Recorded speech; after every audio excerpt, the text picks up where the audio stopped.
Hi everyone, Dave Benson here, Senior Advisor for Threat Mitigation and Global Operations for the Center for Personal Protection and Safety. I want to speak for a few minutes a little bit on the concept of threat assessment and threat management, why that's important as part of a comprehensive workplace violence prevention program, and what are some of the threats that I'm currently seeing as part of my consultancy with the center, and why it's more important than ever to have, as part of your violence prevention program, to have a multidisciplinary threat management team and threat assessment capability. You know, the concept of threat assessment and management has increasingly become an essential part of a comprehensive workplace violence prevention program and intervention globally. A brief definition of both concepts is probably useful. We're not going to go into in-depth, but nonetheless, for our conversation, it's useful to discuss. What is threat assessment? Threat assessment is a process, which is the practice of determining the credibility and seriousness of a potential threat, as well as the probability that the threat will become a reality.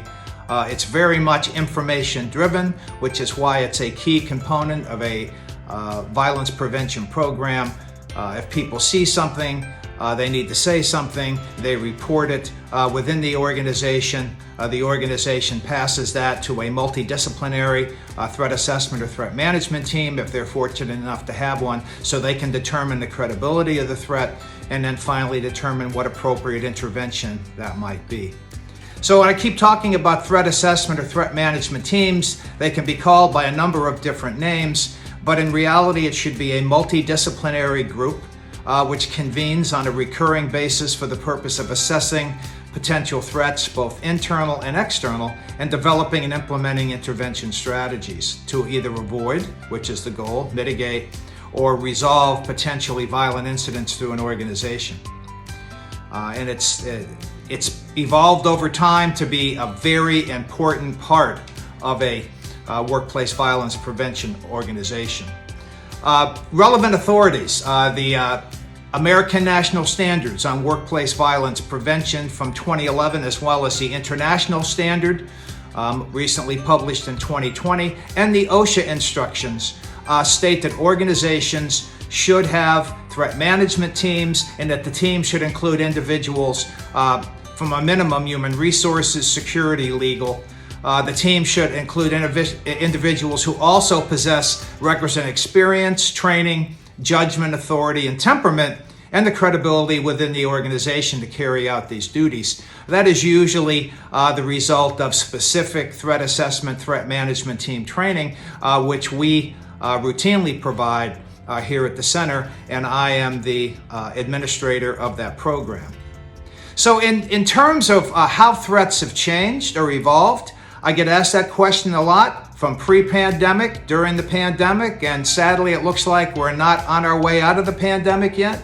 So we need to be aware that threatening behavior is a direct result almost always of two things: fear and distress. If individuals are fearful and they become in a distressed state, they are much more likely to behave in a way that's out of character for them. And for the small but significant group that might have trouble dealing with the challenges and coping with life's realities, sometimes they will resort or contemplate violence. Hence this concept of the pathway to intentional violence.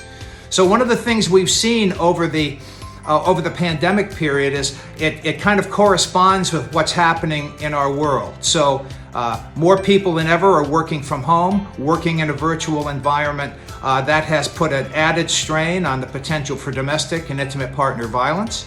As you might expect, a lack of reporting, being fearful that their alleged abuser is actually living with them and with them on a more regular basis, compliments of us being locked down, at least initially during the pandemic. And so we've seen a really spike of those kind of behaviors. In addition, this whole concept of virtual meetings that we're all living and I'm personally perfecting as we go through, getting better at it all the time because there really is no choice. We're seeing acts of violence actually being portrayed on Zoom calls or WebEx calls, and it doesn't matter the platform, or Teams calls. And so organizations need to be aware that the violence hasn't changed, the incident of violence hasn't changed, but in fact, the methodology and some of the remedies and intervention strategies have to evolve with that. So providing specific work from home, safety and security regulations, as well as protocols and do's and don'ts when we're on these virtual calls is essential.